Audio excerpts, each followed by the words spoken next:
Acoustic guitar fan here with my second guitar review. I thought, well, while I'm in the frame of mind, I'll go ahead and review all of the guitars I own.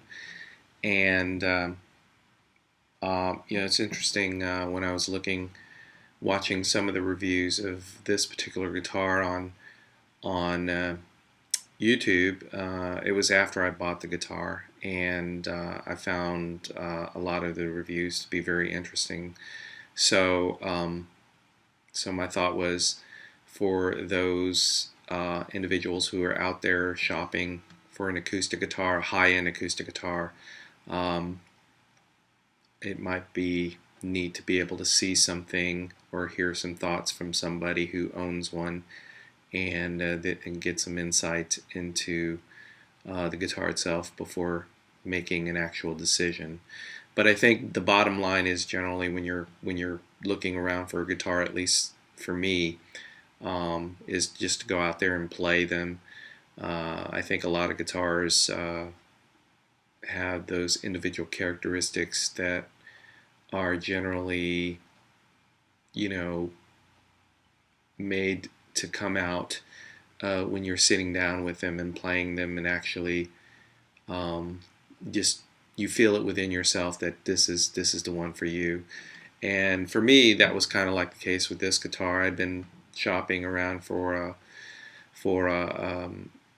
really nice acoustic for quite a while before making a decision, and I looked at all of the different brands before finally settling on this Taylor GS8. And GS standing for Grand Symphony. This guitar, to me, when I first picked it up and strummed it, the tone was just really, really warm. I thought robust. It does have electronics. It has the Taylor's patented expression system, but on its own, standalone, as a standalone guitar, I was just amazed at how very robust sounding and full sounding it was compared to some of the other guitars I had played. So just to kind of give a little bit of an overview as to some of the features that come with this guitar has 20 frets. Of course, the GS8, the 8 is basically the one with the Sitka spruce top and Indian rosewood back and sides. And as you can see, the finish on this guitar is just beautiful. I mean, it has a nice gloss finish, and the wood, the grain, the whole look of the guitar speaks volumes. I mean, in terms of elegance and aesthetic appeal, it just really catches you when you first look at it and when you first hold it. You can immediately feel the quality of workmanship that goes into a guitar of this level. And so it has an Abalone rosette, which is one of the features that really I liked right from the very beginning. It kind of lent an air of elegance to the guitar. I actually got this guitar back, I think, in 2008. It's a 2007 model. I think I might have gotten it at the beginning of 2008. And the way you can tell that is when you look at the label inside. Usually the serial number will start off with the year that the guitar was made. And I think the GS model was first introduced in 2006 and became a very, very quickly became a success with the general public, or those players who were interested in a really nice high-end acoustic guitar. I think among Taylor's line, something that might be considered comparable to it would be an 814 CE, which in itself is a great looking guitar, but Of course, the GS offers different characteristics that the 814 CE um, may not have. I think probably just the loudness of the guitar itself is one of the factors that attracts a lot of people. This has a tropical American mahogany neck, an ebony fretboard with binding on it. The binding really adds to the look of the guitar, which is really nice. Abalone fret dots all throughout the fretboard, all abalone. An ivoroid binding, Taylor calls it ivoroid, which is all throughout the guitar, and usually most of their high-end guitars do have this ivoroid binding. And an ebony bridge, of course, their standard ebony bridge. You can always tell a Taylor when you see the bridge, save for maybe the nylon string guitars, but generally all of their steel string guitars have this common bridge look. And of course, it comes with gold hardware on it, which really adds to the elegance of the guitar too. I feel the gold hardware with the Taylor inscribed Taylor logo on the back, which is kind of cool. And the gold hardware just really makes it pop out, I think. Now the guitar itself comes with Elixir mediums 0.013 with the nano web coating. Of course, I've had this guitar restrung several times since then, and I've tried all of the different configurations. I've tried the poly web, which, one of the points made about the poly web strings are that they eliminate the squeak. But I've often come back to the nano web, and that's what I have currently on here, the Elixir Nano Webs medium gauge.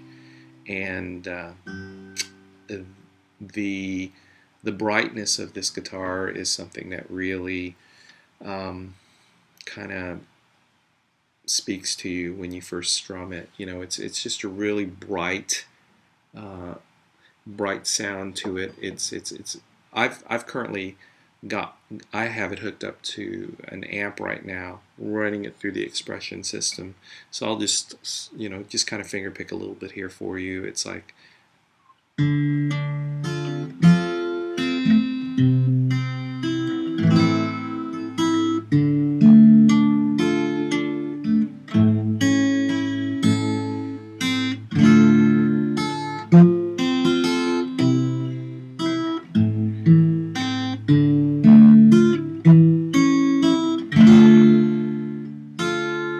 it's a really bright sounding guitar, amazing. How nice this guitar sounds. I can sit here and just play on it for hours and hours, and I have, and just love the playability of it, the quality of workmanship that goes into this guitar. Like I said, when I was originally shopping around, looking at all the different guitars out there, especially in this price range,